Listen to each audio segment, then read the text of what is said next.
बिस्मिल्लाहिर्रहमानिर्रहीम। अस्सलाम वालेकुम नाज़रीन, मैं हूँ यासिर रशीद और आप मेरा व्लॉग देख रहे हैं। नाज़रीन, व्लॉग के आगाज़ में सबसे पहले दुआ पाकिस्तान की सालमियत के हवाले से कि पाकिस्तान में कोई भी ऐसा फ़ैसला ना हो, कोई भी ऐसी आफत ना आए या कोई भी ऐसा मौका ना आए कि पाकिस्तान खाना जंगी का शिकार हो जाए या पाकिस्तान के माशी हालात ऐसे अबतर हो जाएँ कि ये जो आम तबका है इसके ऊपर ऐसा प्रेशर पैदा हो जाए कि ज़िंदगी गुजारना मुश्किल हो। तो सबसे पहले दुआ पाकिस्तान के लिए।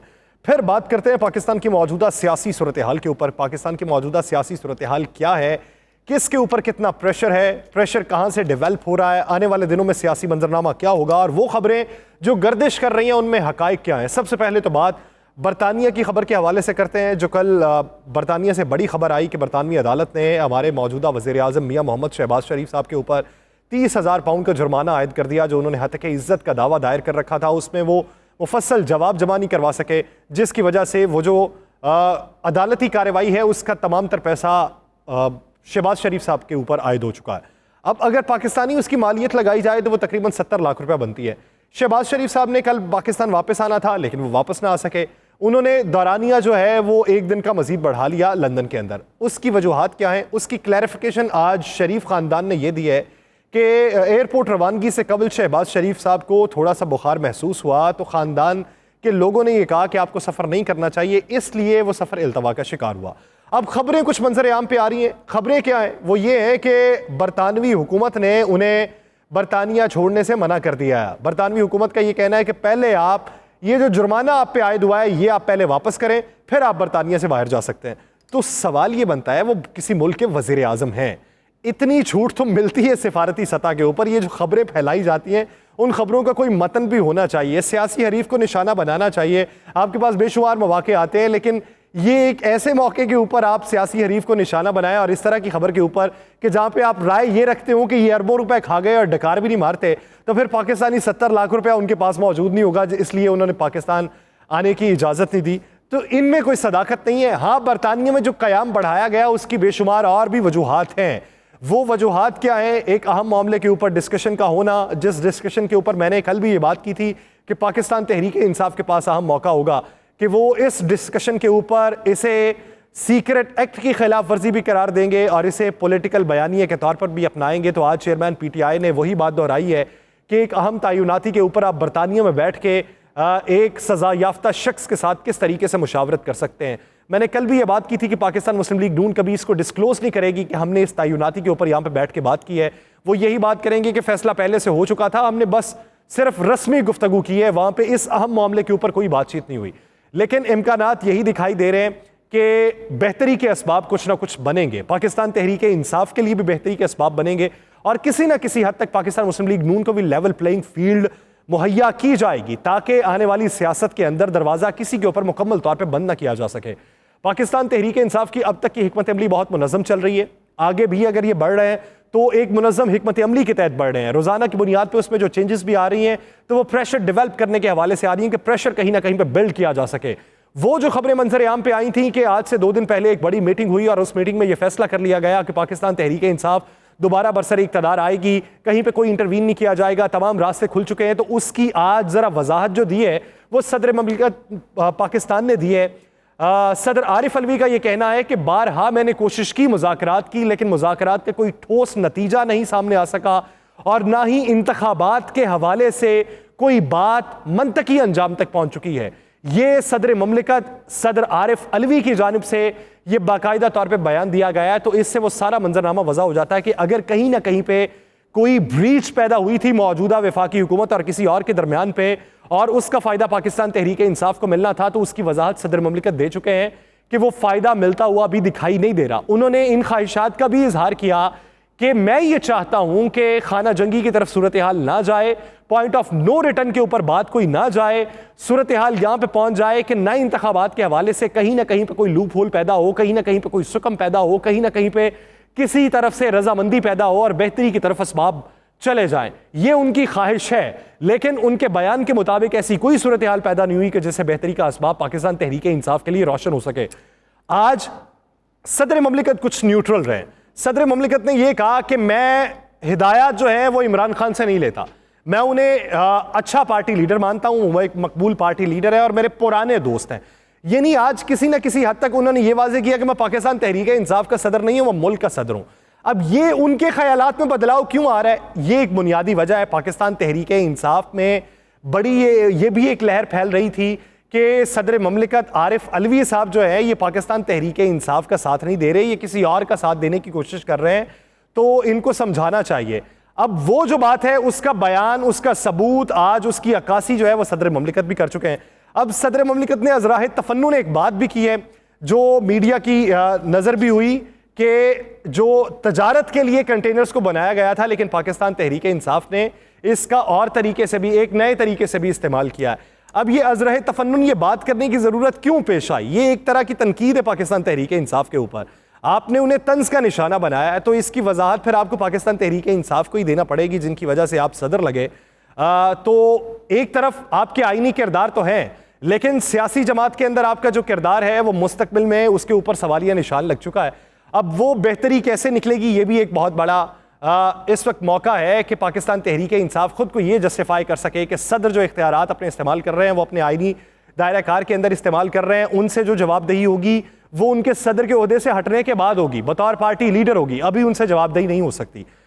यहां पे बात यह है कि साबिक वज़ीर आज़म इमरान खान साहब के ऊपर हमले को जिस तरीके से तनकीद का निशाना बनाया गया, पहले मजम्मत, फिर तनकीद, फिर तंज और आखिर में जो ड्रामा करार दिया गया, ये जो पूरा सिनेरियो चला है इसके पीछे मुहर्रिकात क्या हैं? यहां पे देखने की बात यह है कि अगर आपको ये ड्रामा लगता है कि एक शख्स ने खुद ही अपने ऊपर हमला करवाया, तो 2013 में भी आपको ये एक ड्रामा लगा था जब स्टेज से साबिक वज़ीर आज़म इमरान खान साहब गिरे थे 2013 के इलेक्शन से पहले। उस वक्त भी आप ये कहते थे कि इसने अपनी पॉपुलैरिटी को गेन करने के लिए ये ऐसा इकदाम उठाया है, और अब की बार भी आप ये समझते हैं कि मकबूलियत में मजीद इजाफा करने के लिए ये इकदाम उठाया गया। अगर बाकायदा तौर पर कोई हमला होता, अगर ये बाकायदा तौर पर उधर गिरते, तो ये कैसे बच जाते? ये अब सवाल उठाया जा रहा है। तो दुनिया में बेशुमार मिसालें ऐसी मौजूद हैं, ये दुनिया की बड़ी बड़ी शख्सियात हैं, उनकी मिसालें ऐसी मौजूद हैं कि वो मुश्किल वक्त में कैसे बच निकले, फिर उन्होंने ज़िंदगी में किस हद तक मकबूलियत पाई, किस हद तक तरक्की पाई, और अब वो किस मनसब पे बैठे हुए हैं। ये दुनिया में बेशुमार मौके मौजूद हैं। ये बड़ी शख्सियात के साथ भी हो जाता है, ये एक आम शख्स के साथ भी होता है। आपको ज़लज़ले के दौरान भी ऐसे बेशुमार मनाजिर देखने को मिले होंगे कि 3-3 दिन तक मलबे के नीचे दबे हुए अफराद भी जिंदा बच के निकले थे। तो जहां पे वहां मौजज़ात आप मानते हैं, तो यहां पे भी मौजज़ा आपको मानना चाहिए। नहीं तो बसूरत दीगर जो पहले हमले हुए जिसमें पाकिस्तान की बड़ी सियासी कदावर शख्सियात निशाना बनी और वो उनका कत्ल हो गया, और कत्ल के बाद फिर जो बातें आप करना शुरू हुए, ये उनकी जिंदगी में आप बातें नहीं करते थे। इसलिए ये सेहत के मामले के ऊपर, ये किसी को टारगेट किलिंग के मामले के ऊपर, या किसी को इस तरह हादसाती मौत से बचने के मामले के ऊपर मीम्स नहीं बनानी चाहिए, तंज नहीं करना चाहिए, ड्रामा नहीं करार देना चाहिए। कुदरत का जो मामला है वो कुदरत के ऊपर छोड़ना चाहिए। अगर कुदरत ने आपको बच निकलने का एक मौका फराम किया है, तो आपको सियासी हरीफ को तनकीद का निशाना नहीं बनाना चाहिए। जिस तरह राना सनाउल्लाह साहब की तबीयत नासाजी के ऊपर पाकिस्तान तहरीक इंसाफ या दीगर अशखास ने उन्हें तनकीद का निशाना बनाया और कहा कि यह मजाक हो रहा है, इनके ऊपर घेरा तंग हो रहा है, ये राह फरार इख्तियार करना चाहते हैं, ये लंदन जाना चाहते हैं अपने इलाज के लिए, तो इलाज के मामले के ऊपर या सेहत के मामले के ऊपर आपको सियासत नहीं करनी चाहिए। ये दोनों अतराफ के लिए पैगाम है। मुश्किल घड़ी किसी के ऊपर भी आ सकती है। उस मुश्किल घड़ी में आपको सियासी हरीफ को मजबूत करने का मौका होता है, आपको उसे मजबूत करना चाहिए, क्योंकि अगर सियासी हरीफ ही कमजोर होगा तो फिर आपकी मजबूती किस तरीके से उजागर होगी। मजबूत हरीफ के साथ आप मुकाबला करेंगे तो तभी आप बता सकते हैं कि मैं भी मजबूत था, वो भी मजबूत था, लेकिन बाजी मैंने जीती है, अपने बलबूते पे जीती है। तो ये सेहत के मामले को लेकर आप दूसरे को तनकीद का निशाना ना बनाएं, ना ही कुदरती आफात और कुदरती मामलात के ऊपर आपको किसी दूसरे को तनकीद का निशाना बनाना चाहिए। मैं ये हवाला देता हूं गौतम अडानी का, आप आर्टिकल पढ़ लें, BBC उर्दू के ऊपर लिखा हुआ है कि गौतम अडानी इस वक्त कितने बड़े कारोबार की मिल्कियत रखते हैं, और दुनिया की 5 बड़ी शख्सियात जिसमें पहले सिर्फ गोरे ही शुमार होते थे, अब उनका नाम क्यों आया, और वो कितनी बड़ी अपनी वेल्थ रखते हैं। तकरीबन उनकी वेल्थ के ऊपर अब बिल गेट्स को बैकफिट पे जाना पड़ा है, और वो 5 शख्सियात में उनका नाम शुमार हुआ है। 1997 में उन्हें डाकुओं ने यरगमाल बना लिया था, अगवा हुआ था, और उस वक्त के दौर में $15 लाख के बाद उनकी रिहाई मुमकिन हो पाई थी। उस वक्त बातें ये हो रही थी गौतम अडानी का वक्त खत्म हो चुका है, इन्हें मार दिया जाएगा, लेकिन बच निकले। फिर जब 2008 में ताजमहल के ऊपर हमला हुआ, गौतम अडानी तब भी ताजमहल के अंदर मौजूद थे। जब बड़े बड़े लोगों की मौत वहां पे हुई है, आम अशखास की मौत वहां पे हुई है, गौतम अडानी वहां से भी बच निकले थे।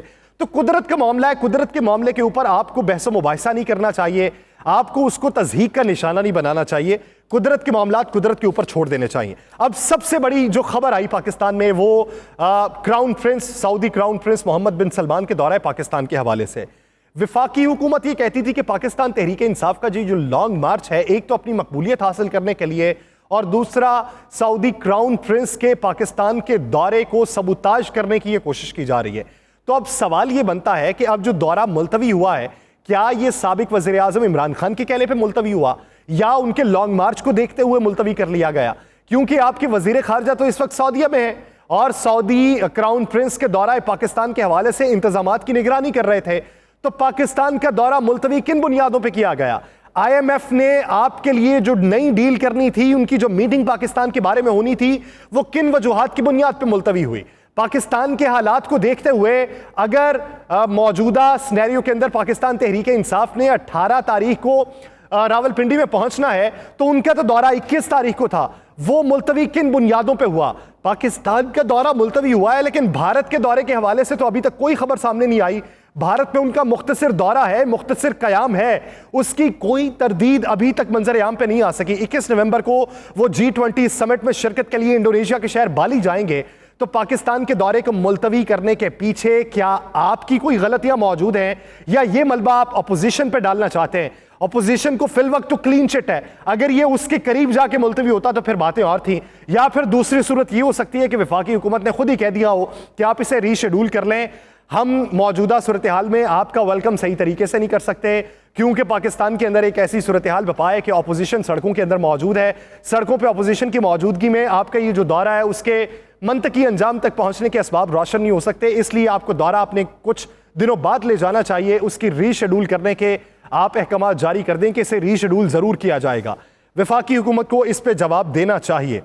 अब वो जो खत लिखा गया था वज़ीर आज़म पाकिस्तान की जानिब से, 2 खतूत लिखे गए सुप्रीम कोर्ट को, चीफ जस्टिस ऑफ पाकिस्तान को, कि आपको जुडिशल कमीशन बनाना चाहिए और जुडिशल कमीशन तहकीकात करे अरशद शरीफ साहब के मामले के ऊपर और साबिक वज़ीर आज़म इमरान खान के ऊपर होने वाले कातिलाना हमले के ऊपर, जिसके ऊपर बातें ये हो रही थी कि फुल कोर्ट की आपने जो शर्त आयद की है या फुल कोर्ट का आपने जो मुतालिबा किया है, ये मुश्किल हो जाएगा सुप्रीम कोर्ट के लिए। तो आज ये खबर मंजर आम पे आई कि जस्टिस काजी फाइज ईसा और जस्टिस आयशा मलिक साहिबा वो बैरून मुल्क हैं, वो पाकिस्तान में मौजूद नहीं है। 2 दिन बाद वो वापस आएंगे, फिर मुशावरत की जाएगी और उसके बाद खतूत का जवाब दिया जाएगा वज़ीर आज़म पाकिस्तान को कि आया इसके ऊपर फुल कोर्ट बेंच तश्कील पा सकता है, आया ये सुप्रीम कोर्ट जुडिशल कमीशन इस पर तश्कील देगी, आया ये फुल कोर्ट बेंच ही होगा या फिर सीनियर जजेस के ऊपर बेंच बनाया जाएगा। अभी उसका जवाब इन 2 जजेस के वापस आने के बाद, मुशावरत करने के बाद वज़ीर आज़म पाकिस्तान को दिया जाएगा। उसके बाद ही कोई ना कोई बात मंजर आम पे आएगी कि क्या ये अदालती दायरा कार के अंदर इसकी तहकीकात होंगी या फिर अदालत इससे माजरत कर लेगी। मौजूदा सूरत हाल में पाकिस्तान तहरीक इंसाफ की अगर मकबूलियत यकसर ख़त्म हो चुकी है, तो पाकिस्तान पीपल्स पार्टी ने सिंध में बल्दियाती इंतखाबात में रुकावट डालने के लिए जो दरख्वास्त दायर की थी, अब एक ऐसी ही दरख्वास्त MQM पाकिस्तान भी दायर कर चुकी है हैदराबाद और कराची के हवाले से। PTI और जमात इस्लामी पाकिस्तान ने दरख्वास्त दायर की थी कि इलेक्शन होने चाहिए। पीपल्स पार्टी ने कहा था नहीं होने चाहिए, उसकी कुछ वजूहात उन्होंने पहले बयान की। पहले वो ये बात कर रहे थे कि हमारी जो पुलिस है वो तमाम तर जो अमला है वो हम मुहैया नहीं कर सकते, वो सैलाबज़दा इलाकों में मसरूफ़ है। अब उनकी तरफ से मौक़िफ़ ये है कि हमने सिंध पुलिस जो है वो उसकी बहुत बड़ी तादाद जो है वो इस्लामाबाद पहुँचा दी है, इस वजह से अमला वहाँ पर तैनात नहीं हो सकता। तो बज़ाहिर इसके पीछे मुहर्रिकात बहुत से हैं। पाकिस्तान तहरीक इंसाफ की मकबूलियत को देखते हुए अभी फ़िलवक्त ये फैसला किया गया है कि इसे डिले कर लिया जाए और डिले करवाने के लिए ये कुछ टैक्टिक्स अपनाए जा रहे हैं। अब उसमें MQM पाकिस्तान को भी शामिल कर लिया गया। हालांकि MQM पाकिस्तान हैदराबाद और कराची के अंदर बेहद मजबूत है। हालांकि MQM पाकिस्तान ही माजी करीब के अंदर पीपल्स पार्टी के मुखालिफ खड़ी थी कि बल्दियाती इंतखाबात होने चाहिए, लेकिन मौजूदा सूरत हाल में शायद पीपल्स पार्टी ने MQM पाकिस्तान को भी राम कर लिया है कि ये जो सूरत हाल है ये हमारे हक में भी नहीं जाएगी, आपके हक में भी नहीं जाएगी। इसका फ़ायदा कोई तीसरा उठा जाएगा, वो चाहे पाकिस्तान तहरीक इंसाफ हो या जमात इस्लामी पाकिस्तान हो। इसलिए PTI की मकबूलियत को देखते हुए और मौजूदा सूरत हाल को देखते हुए वो बैकफुट पे जा रहे हैं और अदालती कार्रवाई का हिस्सा बनने की इस्तदा कर रहे हैं। तो सवाल ये पैदा होता है कि पाकिस्तान तहरीक इंसाफ अगर इस हद तक ही कमज़ोर हो चुकी है, उसका बयानिया इस हद तक की कमज़ोर हो चुका है, तो खुदा के लिए फिर आप इस तरह के बयानात ना दीजिए, खामोशी इख्तियार कीजिए। बसूरत दीगर आपके बयानात पाकिस्तान तहरीक इंसाफ की हक में जाते दिखाई देते हैं। मुझे दीजिए इजाज़त, अल्लाह ने